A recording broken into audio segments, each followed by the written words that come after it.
उमा महेश्वराय नमः। आप सभी का हमारे YouTube चैनल पर हार्दिक स्वागत है। आज सुने सोमवार व्रत की पौराणिक कथा। बहुत समय पहले वास्कल नामक गांव में बिंदुक नाम का एक ब्राह्मण रहता था। वह अधर्मी, दुरात्मा एवं महापापी था। उसकी स्त्री बहुत सुंदर थी। उसका नाम चंचुला था। वह सदा उत्तम धर्म का पालन करती थी, परंतु बिंदु वेश्यागामी था। इस तरह कुकर्म करते हुए बहुत समय व्यतीत हो गया। उसकी स्त्री काम से पीड़ित होने पर भी स्वधर्म नाश के भय से क्लेश सहकर भी काफी समय तक धर्म भ्रष्ट नहीं हुई। परंतु आगे चलकर वह भी अपने दुराचारी पति के आचरण से प्रभावित होकर दुराचारिणी और अपने धर्म से विमुख हो गई। इस तरह दुराचार में डूबे हुए उन पति पत्नी का बहुत सा समय व्यर्थ बीत गया। वेश्यागामी दूषित बुद्धि वाला वह दुष्ट ब्राह्मण बिंदुक समयानुसार मृत्यु को प्राप्त हो नरक में चला गया। बहुत दिनों तक नरक के दुखों को भोग कर वह मूढ़ बुद्धि पापी विंध्य पर्वत पर भयंकर पिशाच हुआ। इधर उस दुराचारी बिंदु के मर जाने पर वह चंचुला नामक स्त्री बहुत समय तक पुत्रों के साथ अपने घर में रहती रही। पति की मृत्यु के बाद वह भी अपने धर्म से गिरकर पर पुरुषों का संग करने लगी थी। सतियां विपत्ति में भी अपने धर्म का पालन करना नहीं छोड़ती। यही तो तप है। तप कठिन तो होता है, लेकिन इसका फल मीठा होता है। एक दिन दैव योग से किसी पुण्य पर्व के आने पर वह अपने भाई बंधुओं के साथ गोकर्ण क्षेत्र में गई। उसने तीर्थ के जल में स्नान किया एवं बंधुजनों के साथ यहाँ वहाँ घूमने लगी। घूमते घूमते वह एक देव मंदिर में गई। वहां उसने एक ब्राह्मण के मुख से भगवान शिव की परम पवित्र एवं मंगलकारी कथा सुनी। कथावाचक ब्राह्मण कह रहे थे कि जो स्त्रियां व्यभिचार करती हैं वे मरने के बाद जब यमलोक जाती हैं तब यमराज के दूत उन्हें तरह तरह से यंत्रणा देते हैं। वे उसके कामांगों को तप्त लौह दंडों से दागते हैं। तप्त लौह के पुरुष से उसका संसर्ग कराते हैं। ये सारे दंड इतनी वेदना देने वाले होते हैं कि जीव पुकार पुकार कर कहता है कि अब वह ऐसा नहीं करेगा, लेकिन यमदूत उसे छोड़ते नहीं। कर्मों का फल तो सभी को भोगना पड़ता है। देव ऋषि मनुष्य सभी इससे बंधे हुए हैं। ब्राह्मण के मुख से ये वैराग्य बढ़ाने वाली कथा सुनकर चंचुला भय से व्याकुल हो गई। कथा समाप्त होने पर सभी लोग वहां से चले गए। तब कथा बांचने वाले ब्राह्मण देवता से चंचुला ने कहा, हे ब्राह्मण, धर्म को न जानने के कारण मेरे द्वारा बहुत बड़ा दुराचार हुआ है। स्वामी, मेरे ऊपर कृपा कर मेरा उद्धार कीजिए। आपके प्रवचन को सुनकर मुझे इस संसार से वैराग्य हो गया है। मुझ मूढ़ चित्त वाली पापिनी को धिक्कार है। मैं निंदा के योग्य हूँ। मैं बुरे विषयों में फंसकर अपने धर्म से विमुख हो गई थी। कौन मुझ जैसी कुमार्ग में मन लगाने वाली पापिनी का साथ देगा? जब यमदूत मेरे गले में फंदा डालकर मुझे बांध कर ले जाएंगे और नरक में मेरे शरीर के टुकड़े करेंगे, तब मैं कैसे उन महायातनाओं को सहन कर पाऊंगी? मैं सब प्रकार से नष्ट हो गई हूँ, क्योंकि अभी तक मैं हर तरह से पाप में डूबी रही हूँ। हे ब्राह्मण, आप मेरे गुरु हैं। आप ही मेरे माता पिता हैं। मैं आपके शरण में आई हूँ। मुझ अबला का अब आप ही उद्धार कीजिए। इस प्रकार विलाप करती हुई चंचुला ब्राह्मण देवता के चरणों में गिर पड़ी। तब ब्राह्मण ने उसे कृपा पूर्वक उठाया और इस प्रकार कहा, नारी, तुम सौभाग्यशाली हो जो भगवान शंकर की कृपा से तुमने वैराग्यपूर्ण ये कथा सुनी। कथा सुनकर समय से अपनी गलती का एहसास कर लिया है। तुम डरो मत और भगवान शिव की शरण में जाओ। उनकी परम कृपा से तुम्हारे सभी पाप नष्ट हो जाएंगे। मैं तुम्हें भगवान शिव की कथा सहित वह मार्ग बताऊंगा जिसके द्वारा तुम्हें सुख देने वाली उत्तम गति प्राप्त होगी। शिव कथा सुनने से तुम्हारी बुद्धि शुद्ध हो गई है और तुम्हें पश्चाताप हुआ है तथा मन में वैराग्य उत्पन्न हुआ है। पश्चाताप ही पाप करने वाले पापियों के लिए सबसे बड़ा प्रायश्चित है। जो मनुष्य अपने कुकर्म के लिए पश्चाताप नहीं करता, वह उत्तम गति प्राप्त नहीं करता, परंतु जिसे अपने कुकृत्य पर हार्दिक पश्चाताप होता है, वह अवश्य उत्तम गति का भागीदार होता है। इसमें कोई शक नहीं है। शुद्ध चित्त में ही भगवान शिव व पार्वती का वास होता है। वह शुद्धात्मा पुरुष सदा शिव के पद को प्राप्त होता है। इस कथा का श्रवण सभी मनुष्यों के लिए कल्याणकारी है, अतः इसकी आराधना व सेवा करनी चाहिए। हे ब्राह्मण पत्नी, तुम अन्य विषयों से अपने मन को हटाकर भगवान शंकर की इस परम पावन कथा को सुनो। इससे तुम्हारे चित्त की शुद्धि होगी और तुम्हें मोक्ष की प्राप्ति होगी। जो मनुष्य निर्मल हृदय से भगवान शिव के चरणों का चिंतन करता है, उसकी एक ही जन्म में मुक्ति हो जाती है। ये कहकर वे ब्राह्मण चुप हो गए। उनका हृदय करुणा से भर गया। वे ध्यान में मग्न हो गए। ब्राह्मण का ये उपदेश सुनकर चंचुला के नेत्रों में आनंद के आंसू छलक आए। वह हर्ष भरे हृदय से ब्राह्मण देवता के चरणों में गिर गई और हाथ जोड़कर बोली, मैं कृतार्थ हो गई। हे ब्राह्मण, शिव भक्तों में श्रेष्ठ स्वामिन, आप धन्य हैं। आप परमार्थदर्शी हैं और सदा परोपकार में लगे रहते हैं। साधो, मैं नरक के समुद्र में गिर रही हूँ, कृपा कर मेरा उद्धार कीजिए। जिस पौराणिक व अमृत के समान कथा की बात आपने की है, उसे सुनकर ही मेरे मन में वैराग्य उत्पन्न हुआ है। उस अमृतमयी कथा को सुनने के लिए मेरे मन में बड़ी श्रद्धा हो रही है। कृपया आप मुझे उसे सुनाइए। कथा सुनने की इच्छा मन में लिए हुए चंचुला उन ब्राह्मण देवता की सेवा में वहीं रहने लगी। उस गोकर्ण नामक महाक्षेत्र में उन ब्राह्मण देवता के मुख से चंचुला भगवान शिव की भक्ति, ज्ञान और वैराग्य बढ़ाने वाली और मुक्ति देने वाली परम उत्तम कथा सुनकर कृतार्थ हुई। उसका चित्त शुद्ध हो गया। वह अपने हृदय में शिव के सगुण रूप का चिंतन करने लगी। वह सदैव शिव के सच्चिदानंदमय स्वरूप का स्मरण करती थी। तत्पश्चात अपना समय पूर्ण होने पर चंचुला ने बिना किसी कष्ट के अपना शरीर त्याग दिया। उसे लेने के लिए एक दिव्य विमान वहां पहुंचा। ये विमान शोभा साधनों से सजा था एवं शिवगणों से सुशोभित था। चंचुला विमान से शिवपुरी पहुंची। उसके सारे पाप धुल गए। वह दिव्यांगना हो गई। वह गौरांगी देवी मस्तक पर अर्धचंद्र का मुकुट व अन्य दिव्य आभूषण पहने शिवपुरी में पहुंची। वहां उसने सनातन देवता त्रिनेत्रधारी महादेव शिव को देखा। सभी देवता उनकी सेवा में भक्तिभाव से उपस्थित थे। उनकी अंग कांति करोड़ों सूर्यों के समान प्रकाशित हो रही थी। 5 मुख और हर मुख में 3 नेत्र थे। मस्तक पर अर्धचंद्राकार मुकुट शोभायमान हो रहा था। कंठ में नील चिन्ह था। उनके साथ में देवी गौरी विराजमान थी, जो विद्युत पुंज के समान प्रकाशित हो रही थी। महादेव जी की कांति कपूर के समान गौर थी। उनके शरीर पर श्वेत वस्त्र थे तथा शरीर श्वेत भस्म से युक्त था। इस प्रकार भगवान शिव के परम उज्जवल रूप के दर्शन कर चंचुला बहुत प्रसन्न हुई।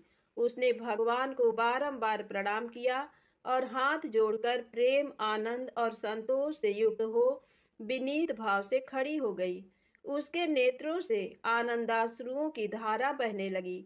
भगवान शंकर व भगवती गौरी उमा ने करुणा के साथ सौम्य दृष्टि से देखकर चंचुला को अपने पास बुलाया। गौरी उमा ने उसे प्रेम पूर्वक अपनी सखी बना लिया। चंचुला सुखपूर्वक भगवान शिव के धाम में उमा देवी की सखी के रूप में निवास करने लगी। एक दिन चंचुला आनंद में मग्न उमा देवी के पास गई और दोनों हाथ जोड़कर उनकी स्तुति करने लगी। हे गिरिराज नंदिनी, स्कंद माता उमा, आप सभी मनुष्यों एवं देवताओं द्वारा पूज्य तथा समस्त सुखों को देने वाली हैं। आप शंभु प्रिया हैं। आप ही सगुणा और निर्गुणा हैं। हे सच्चिदानंद स्वरूपिणी, आप ही प्रकृति की पोषक हैं। हे माता, आप ही संसार की सृष्टि, पालन और संहार करने वाली हैं। इस प्रकार सदगति प्राप्त चंचुला देवी की स्तुति कर शांत हो गई।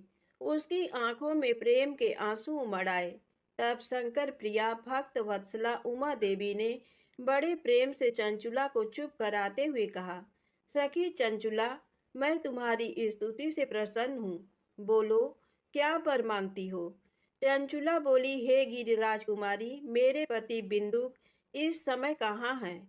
उनकी स्थिति कैसी है, मुझे बताइए और कुछ उपाय कीजिए ताकि हम फिर से मिल सकें। हे महादेवी, मेरे पति एक शूद्र जाति वेश्या के प्रति आसक्त थे और पाप में ही डूबे रहते थे। गिरिजा बोली, बेटी, तुम्हारा पति बिंदुक बड़ा पापी था, उसका अंत बड़ा भयानक हुआ। वेश्या का उपभोग करने के कारण वह मूर्ख नरक में अनेक वर्षों तक अनेक प्रकार के दुख भोगकर अब शेष पाप को भोगने के लिए विंध्य पर्वत पर पिशाच की योनि में रह रहा है। वह दुष्ट वहीं वायु पीकर रहता है और सब प्रकार के कष्ट सहता है। गौरी देवी की ये बात सुनकर चंचुला अत्यंत दुखी हो गई। फिर मन को किसी तरह स्थिर करती हुई दुखी हृदय से माँ गौरी से उसने एक बार फिर पूछा, हे महादेवी, मुझ पर कृपा कीजिए और मेरे पापी पति का अब उद्धार कर दीजिए। कृपा करके मुझे वह उपाय बताइए जिससे मेरे पति को उत्तम गति प्राप्त हो सके। गौरी देवी ने कहा, यदि तुम्हारा पति भगवान शिव की पुण्यमयी उत्तम कथा सुने तो वह इस दुर्गति को पार करके उत्तम गति का भागी हो सकता है। अमृत के समान मधुर गौरी देवी का ये वचन सुनकर चंचुला ने दोनों हाथ जोड़कर मस्तक झुकाकर उन्हें बारंबार प्रणाम किया तथा प्रार्थना की कि मेरे पति को भगवान शिव की कथा सुनाने की व्यवस्था कीजिए। ब्राह्मण पत्नी चंचुला के बार बार प्रार्थना करने पर शिव प्रिया गौरी देवी ने भगवान शिव की महिमा का गान करने वाले गंधर्वराज तुम्बुरु को बुलाकर कहा, तुम्बुरो, तुम्हारी भगवान शिव में प्रीति है। तुम मेरे मन की सभी बातें जानकर मेरे कार्यों को सिद्ध करते हो। तुम मेरी इस सखी के साथ विंध्य पर जाओ। वहाँ एक महाघोर और भयंकर पिशाच रहता है। पूर्व जन्म में वह पिशाच बिंदुक नामक ब्राह्मण मेरी इस सखी चंचुला का पति था। वह वेश्यागामी हो गया था। उसने स्नान, संध्या आदि नित्य कर्म छोड़कर अपवित्र रहने लगा। क्रोध के कारण उसकी बुद्धि भ्रष्ट हो गई। दुर्जनों से उसकी मित्रता तथा सज्जनों से द्वेष बढ़ गया था। वह अस्त्र शस्त्र से हिंसा करता, लोगों को सताता और उनके घरों में आग लगा देता था।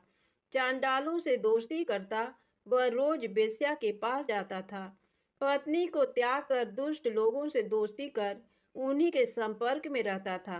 वह मृत्यु तक दुराचार में फंसा रहा। मृत्यु के बाद उसे पापियों के भोग स्थान यमपुर ले जाया गया। वहां घोर नरकों को सहकर इस समय वह विंध्य पर पिशाच बनकर रह रहा है और पापों का फल भोग रहा है। तुम उसके सामने परम पुण्यमयी पापों का नाश करने वाली भगवान शिव की दिव्य कथा का प्रवचन करो। इस कथा को सुनने से उसका हृदय सभी पापों से मुक्त होकर शुद्ध हो जाएगा और वह प्रेत योनि से मुक्त हो जाएगा। दुर्गति मुक्त होने पर उस बिंदुक नामक पिशाच को विमान पर बिठाकर तुम भगवान शिव के पास ले आना। माँ उमा का आदेश पाकर गंधर्व राज तुम्बरो प्रसन्नता पूर्वक अपने भाग्य की सराहना करते हुए चंचुला को साथ लेकर विमान से पिशाच के निवास स्थान विंध्य पर्वत पर गया। वहां पहुंचकर उसने उस विकराल आकृति वाले पिशाच को देखा। उसका शरीर विशाल था, उसकी ठोड़ी बड़ी थी। वह कभी हंसता, कभी रोता, कभी उछलता था। महाबली तुम्बरों ने बिंदुक नामक पिशाच को पासों से बांध लिया। उसके पश्चात तुम्बरों ने कथा बाँचने के लिए स्थान तलाश कर मंडप की रचना की। शीघ्र इस बात का पता लोगों को चल गया कि एक पिशाच के उद्धार हेतु देवी पार्वती की आज्ञा से तुम्बरो भगवान शिव की कथा सुनाने विंध्य पर्वत पर आया है। उस कथा को सुनने के लोभ से बहुत से देवर्षि वहां पहुंच गए। सभी को आदर पूर्वक स्थान दिया गया। पिशाच बिंदु को बांसों में बांधकर आसन पर बिठाया गया और तब तुम्बरू ने परम उत्तम भगवान शिव की अमृत कथा का गान शुरू किया, जिससे सभी श्रोता कृतार्थ हो गए। परम पुण्यमय कथा को सुनकर पिशाच सभी पापों से मुक्त हो गया और उसने पिशाच शरीर का त्याग कर दिया। शीघ्र ही उसका रूप दिव्य हो गया, उसका शरीर गौर वर्ण का हो गया, शरीर पर श्वेत वस्त्र एवं पुरुषों के आभूषण आ गए। इस प्रकार दिव्य देहधारी होकर बिंदुक अपनी पत्नी चंचुला के साथ स्वयं भी भगवान शिव का गुणगान करने लगा। उसे इस दिव्य रूप में देखकर सभी को बहुत आश्चर्य हुआ। उसका मन परम आनंद से परिपूर्ण हो गया। सभी भगवान महेश्वर के अद्भुत चरित्र को सुनकर कृतार्थ हो उसका यशोगान करते हुए अपने अपने धाम को चले गए। बिंदुक अपनी पत्नी चंचुला के साथ विमान में बैठकर शिवपुरी की ओर चल दिया। महेश्वर के गुणों का गान करता हुआ बिंदुक अपनी पत्नी चंचुला व तुम्बरू के साथ शीघ्र ही शिवधाम पहुंच गया। भगवान शिव व देवी पार्वती ने उसे अपना पार्षद बना लिया। दोनों पति पत्नी सुपूर्वक भगवान महेश्वर एवं देवी गौरी के श्री चरणों में अविचल निवास पाकर धन्य हो गए। प्रेम से बोले शंकर भगवान गौरी माता की जय हो। अब आइए सुने मनोकामना पूर्ण करने वाली सोमवार व्रत की अगली पौराणिक कथा। इस कथा को श्रद्धा और भक्ति के साथ पूरा अवश्य सुनेगा। एक समय की बात है, किसी नगर में एक साहूकार रहता था। उसके घर में धन की कोई कमी नहीं थी, लेकिन उसकी कोई संतान नहीं थी। इस कारण वह बहुत दुखी था। पुत्र प्राप्ति के लिए वह प्रत्येक सोमवार व्रत रखता था और पूरी श्रद्धा के साथ शिव मंदिर जाकर भगवान शिव और पार्वती जी की पूजा करता था। उसकी भक्ति देखकर एक दिन माँ पार्वती प्रसन्न हो गई और भगवान शिव से उस साहूकार की मनोकामना पूर्ण करने का आग्रह किया। पार्वती जी की इच्छा सुनकर भगवान शिव ने कहा कि हे पार्वती, इस संसार में हर प्राणी को उसके कर्मों का फल मिलता है और जिसके भाग्य में जो हो उसे भोगना ही पड़ता है। लेकिन पार्वती जी ने साहूकार की भक्ति का मान रखने के लिए उसकी मनोकामना पूर्ण करने की इच्छा जताई। माता पार्वती के आग्रह पर शिव जी ने साहूकार को पुत्र प्राप्ति का वरदान तो दिया, लेकिन साथ ही ये भी कहा कि उसके बालक की आयु केवल 12 वर्ष होगी। माता पार्वती और भगवान शिव की बातचीत को साहूकार सुन रहा था। उसे ना तो इस बात की खुशी थी और ना ही दुख। वह पहले की भांति शिव जी की पूजा करता रहा। कुछ समय के बाद साहूकार के घर एक पुत्र का जन्म हुआ। जब वो बालक 11 वर्ष का हुआ तो उसे पढ़ने के लिए काशी भेज दिया गया। साहूकार ने पुत्र के मामा को बुलाकर उसे बहुत सारा धन दिया और कहा कि तुम इस बालक को काशी विद्या प्राप्ति के लिए ले जाओ और मार्ग में यज्ञ कराना। जहाँ भी यज्ञ कराओ वहाँ ब्राह्मणों को भोजन कराते और दक्षिणा देते हुए जाना। दोनों मामा भांजे इसी तरह यज्ञ कराते और ब्राह्मणों को दान दक्षिणा देते काशी की ओर चल पड़े। रात में एक नगर पड़ा जहाँ नगर के राजा की कन्या का विवाह था, लेकिन जिस राजकुमार से उसका विवाह होने वाला था वह एक आंख से काना था। राजकुमार के पिता ने अपने पुत्र के काना होने की बात को छुपाने के लिए एक चाल सोची। साहूकार के पुत्र को देखकर उसके मन में एक विचार आया। उसने सोचा क्यों न इस लड़के को दूल्हा बनाकर राजकुमारी से विवाह करा दूं। विवाह के बाद इसको धन देकर विदा कर दूंगा और राजकुमारी को अपने नगर ले जाऊंगा। लड़के को दूल्हे के वस्त्र पहनाकर राजकुमारी से विवाह कर दिया गया। लेकिन साहूकार का पुत्र ईमानदार था। उसे ये बात न्याय संगत नहीं लगी। उसने अवसर पाकर राजकुमारी के चुन्नी के पल्ले पर लिखा कि तुम्हारा विवाह तो मेरे साथ हुआ है, लेकिन जिस राजकुमार के संग तुम्हें भेजा जाएगा वह एक आंख से काना है। मैं तो काशी पढ़ने जा रहा हूँ। जब राजकुमारी ने चुन्नी पर लिखी बातें पढ़ी तो उसने अपने माता पिता को ये बात बताई। राजा ने अपनी पुत्री को विदा नहीं किया, जिससे बारात वापस चली गई। दूसरी ओर साहूकार का लड़का और उसका मामा काशी पहुंचे और वहां जाकर उन्होंने यज्ञ किया। जिस दिन लड़के की आयु 12 साल की हुई, उसी दिन यज्ञ रखा गया। लड़के ने अपने मामा से कहा कि मेरी तबीयत कुछ ठीक नहीं है। मामा ने कहा कि तुम अंदर जाकर सो जाओ। शिव जी के वरदान के अनुसार कुछ ही देर में उस बालक के प्राण निकल गए। मृत भांजे को देख उसके मामा ने विलाप शुरू किया। संयोगवश उसी समय शिव जी और माता पार्वती उधर से जा रहे थे। पार्वती ने भगवान से कहा, स्वामी, मुझे इसके रोने के स्वर सहन नहीं हो रहा है। आप इस व्यक्ति के कष्ट को अवश्य दूर करें। जब शिव जी मृत बालक के समीप गए तो वह बोले, ये उसी साहूकार का पुत्र है जिसे मैंने 12 वर्ष की आयु का वरदान दिया। अब इसकी आयु पूरी हो चुकी है। लेकिन मातृभाव से विभोर माता पार्वती ने कहा कि हे महादेव, आप इस बालक को और आयु देने की कृपा करें, अन्यथा इसके वियोग में इसके माता पिता भी तड़प तड़प कर मर जाएंगे। माता पार्वती के आग्रह पर भगवान शिव ने उस लड़के को जीवित होने का वरदान दिया। शिव जी की कृपा से वह लड़का जीवित हो गया। शिक्षा समाप्त करके लड़का मामा के साथ अपने नगर की ओर चल दिया। दोनों चलते हुए उसी नगर में पहुंचे जहां उसका विवाह हुआ था। उस नगर में भी उन्होंने यज्ञ का आयोजन किया। उस लड़के के ससुर ने उसे पहचान लिया और महल में ले जाकर उसकी खातिरदारी की और अपनी पुत्री को विदा किया। इधर साहूकार और उसकी पत्नी भूखे प्यासे रहकर बेटे की प्रतीक्षा कर रहे थे। उन्होंने प्रण कर रखा था कि यदि उन्हें अपने बेटे की मृत्यु का समाचार मिला तो वह भी प्राण त्याग देंगे। परंतु अपने बेटे के जीवित होने का समाचार पाकर वह बेहद प्रसन्न हुए। उसी रात भगवान शिव ने व्यापारी के स्वप्न में आकर कहा, हे श्रेष्ठी, मैंने तेरे सोमवार के व्रत करने और व्रत कथा सुनने से प्रसन्न होकर तेरे पुत्र को लंबी आयु प्रदान की है। इसी प्रकार जो कोई सोमवार व्रत करता है या कथा सुनता और पढ़ता है, उसके सभी दुख दूर होते हैं और समस्त मनोकामनाएं पूर्ण होती हैं।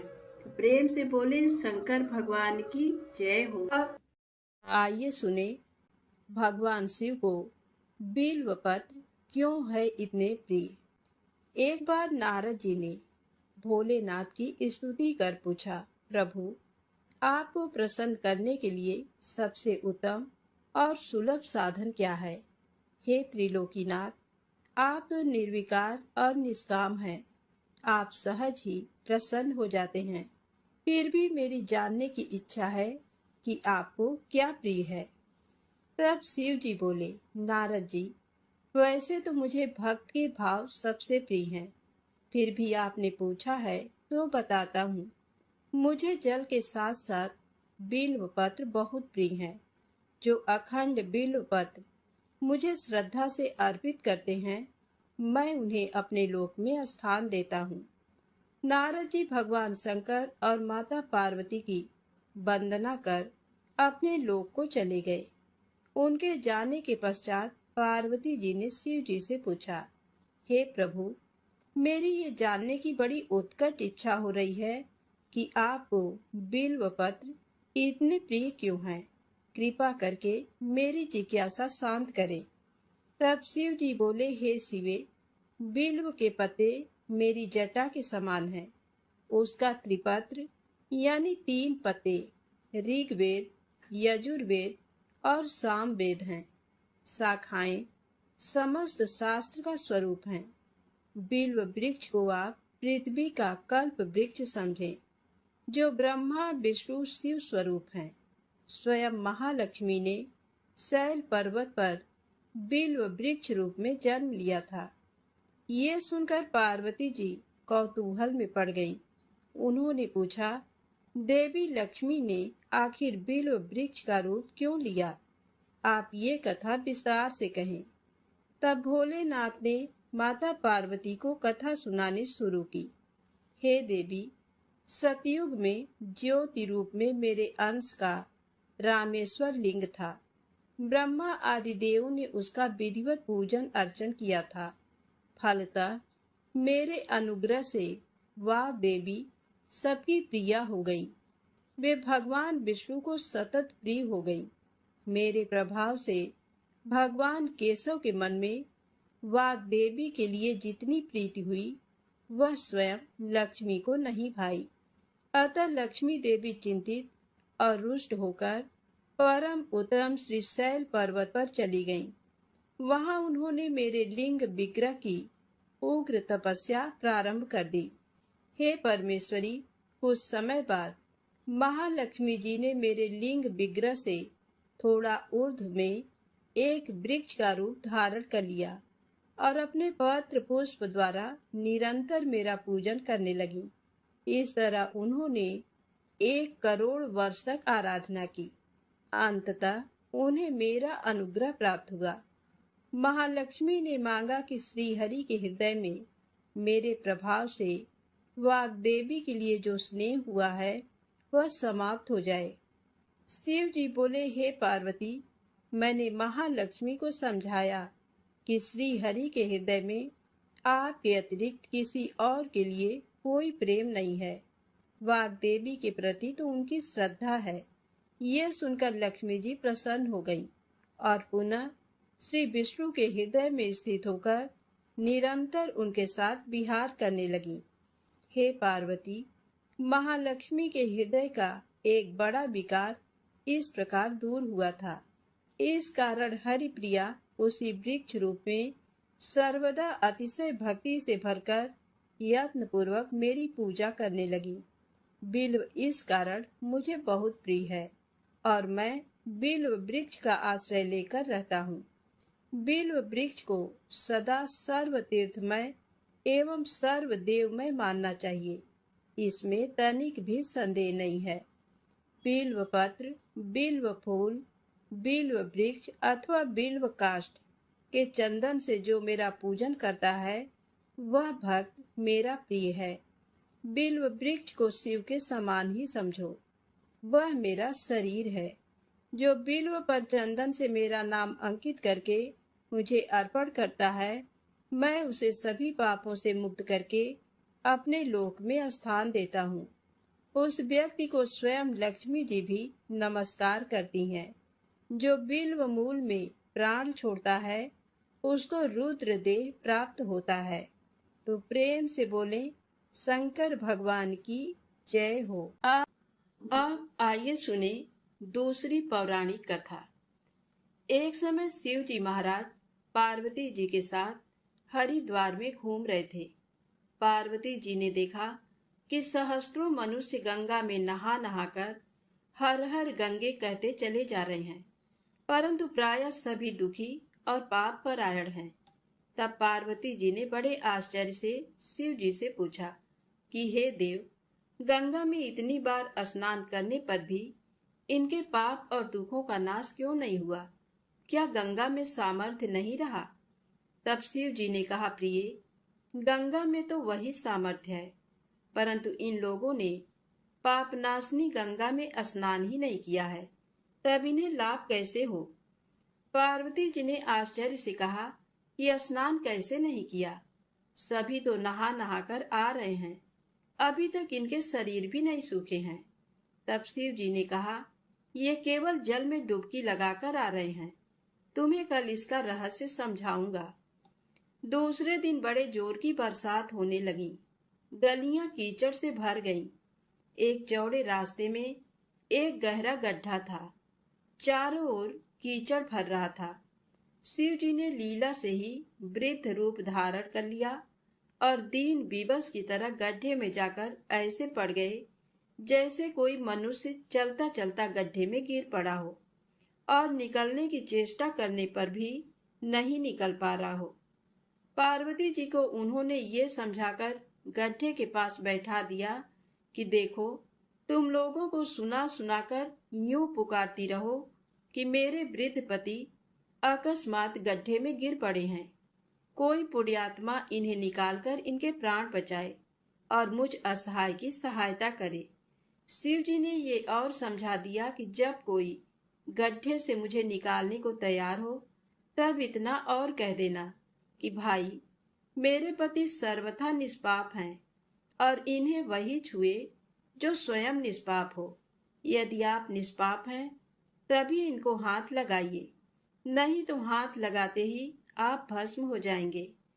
पार्वती जी तथास्तु कहकर गड्ढे के किनारे बैठ गई और आने जाने वालों को सुना सुनाकर शिव जी की सिखाई हुई बात कहने लगी।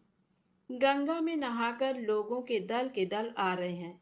सुंदर युवती को यूं बैठी देख कईयों के मन में पाप आया। कई लोग लज्जा से डरे तो कईयों को कुछ धर्म का भय हुआ, कई कानून से डरे। कुछ लोगों ने तो पार्वती जी को ये भी सुना दिया कि मरने दे बुढ़े को, क्यों उसके लिए रोती है। आगे और कुछ दयालु सच्चरित्र पुरुष थे। उन्होंने करुणा बसो युवती के पति को निकालना चाहा, परंतु पार्वती के वचन सुनकर वे भी रुक गए। उन्होंने सोचा कि हम गंगा में नहाकर आए हैं तो क्या हुआ, पापी तो हैं ही, कहीं होम करते हाथ न जल जाए। बूढ़े को निकालने जाकर इस स्त्री के कथनानुसार हम स्वयं भस्म न हो जाएं। किसी को साहस नहीं हुआ। सैकड़ों आए, सैकड़ों ने पूछा और चले गए। संध्या हो चली। शिव जी ने कहा, पार्वती देखा, आया कोई गंगा में नहाने वाला। थोड़ी देर बाद एक जवान हाथ में लोटा लिए हर हर गंगे करता हुआ निकला। पार्वती जी ने उसे भी वही बात कही। युवक का हृदय करुणा से भर आया। उसने शिव जी को निकालने की तैयारी की। तभी पार्वती जी ने रोक कर कहा कि भाई, यदि तुम सर्वथा निष्पाप नहीं होगे तो मेरे पति को छूते ही जल जाओगे। उसने उसी समय बिना किसी संकोच के दृढ़ निश्चय के साथ पार्वती जी से कहा कि माता, मेरे निष्पाप होने में तुझे संदेह क्यों होता है? देखती नहीं, मैं अभी गंगा नहाकर आया हूँ। भला गंगा में गोता लगाने के बाद भी कभी पाप रहते हैं? तेरे पति को निकालता हूँ। युवक ने लपक कर बूढ़े को ऊपर उठा लिया। शिवजी और पार्वती जी ने उसे अधिकारी समझकर अपना असली स्वरूप प्रकट कर उसे दर्शन देकर कृतार्थ किया। शिवजी ने पार्वती से कहा कि इतने लोगों में से इस एक ने ही गंगा स्नान किया है। इसी दृष्टांत के अनुसार जो लोग बिना श्रद्धा और विश्वास के केवल दम्भ के लिए गंगा स्नान करते हैं, उन्हें वास्तविक फल नहीं मिलता। परंतु इसका ये मतलब नहीं कि गंगा स्नान व्यर्थ जाता है। विश्वास के साथ किए गए गंगा स्नान का मिलता है वास्तविक फल। शिव जी ने कहा, मैं आपसे भली भांति निश्चित किया हुआ सिद्धांत कहता हूँ। मेरे वचन मिथ्या नहीं है कि जो मनुष्य श्रीहरि का भजन करते हैं वे अत्यंत दुस्तर संसार सागर को सहज ही पार कर जाते हैं। तो प्रेम से बोले, शंकर भगवान की जय हो, गौरी माता की जय हो। अब आइए सुने भगवान शिव की दूसरी कथा।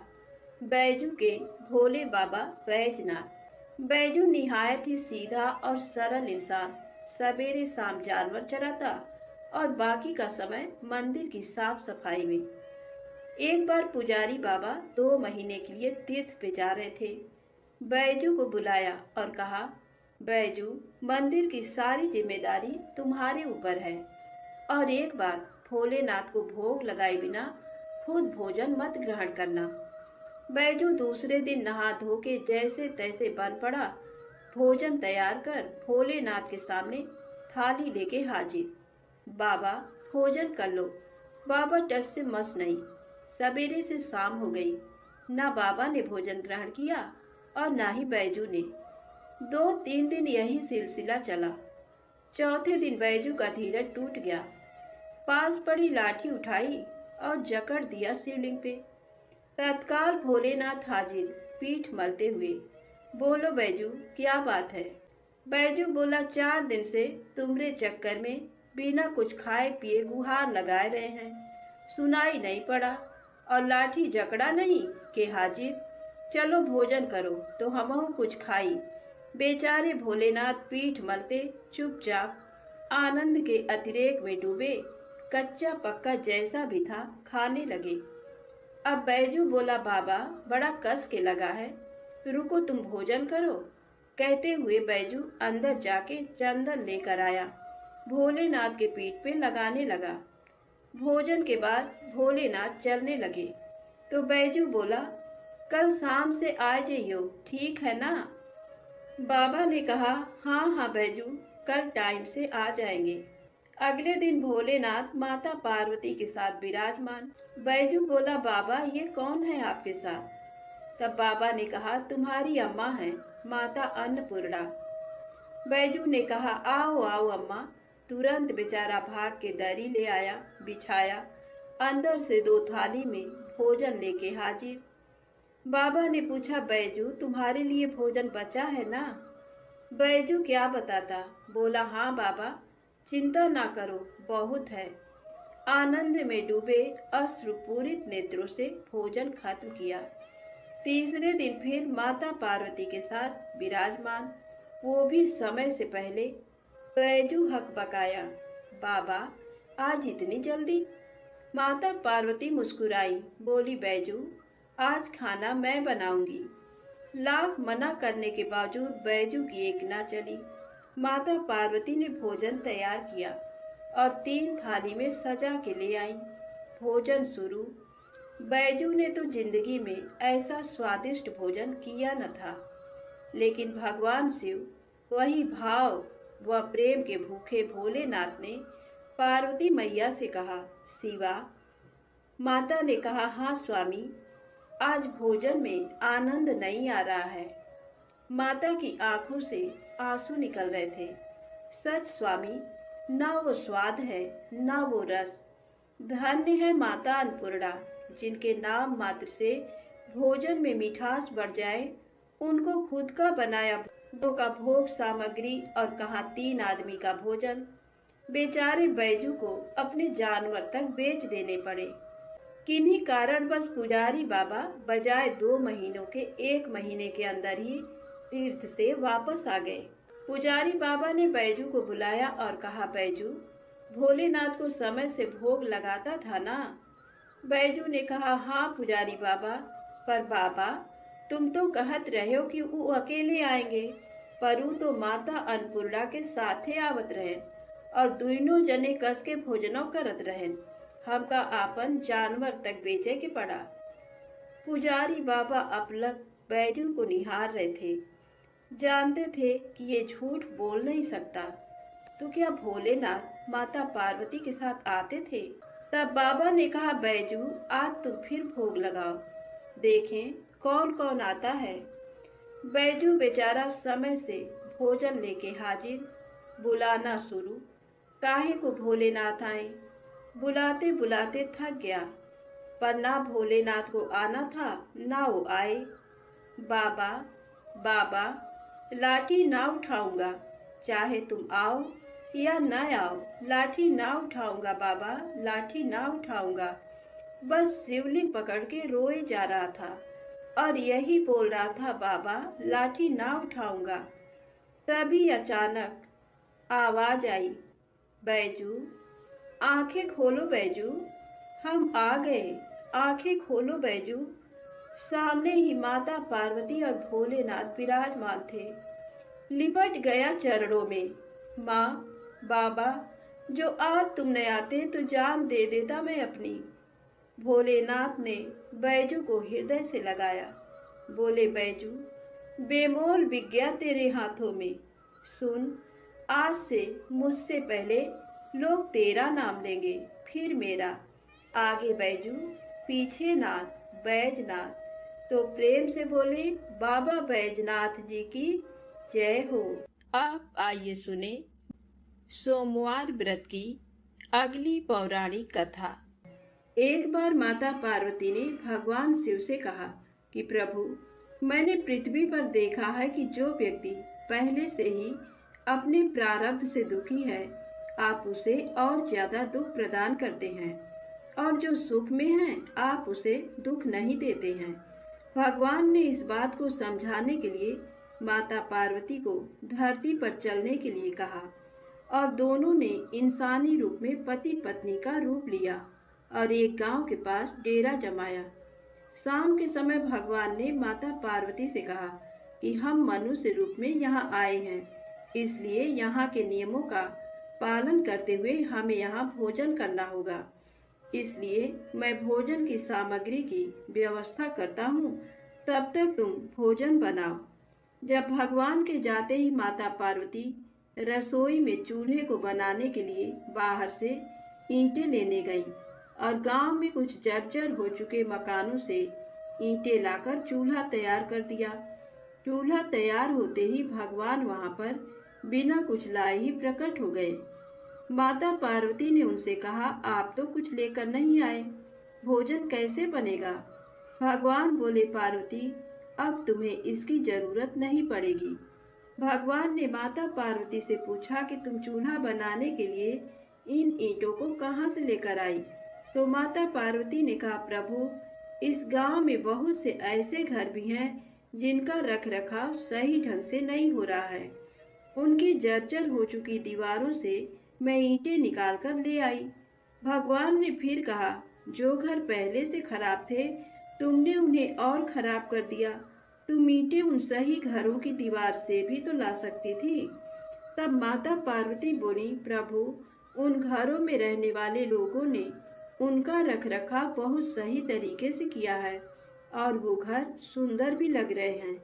ऐसे में उनकी सुंदरता को बिगाड़ना उचित नहीं होता। भगवान बोले, पार्वती यही तुम्हारे द्वारा पूछे गए प्रश्न का उत्तर है।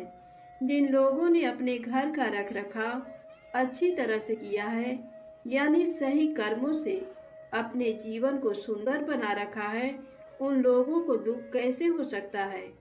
मनुष्य के जीवन में जो भी सुखी है वो अपने कर्मों के द्वारा सुखी है और जो दुखी है वो अपने कर्मों के द्वारा दुखी है। इसलिए हर एक मनुष्य को अपने जीवन में ऐसे ही कर्म करने चाहिए कि जिससे इतनी मजबूत व खूबसूरत इमारत खड़ी हो जाए, कभी भी कोई भी उसकी एक ईंट भी निकालने ना पाए। प्रेम से बोले शंकर भगवान की जय हो।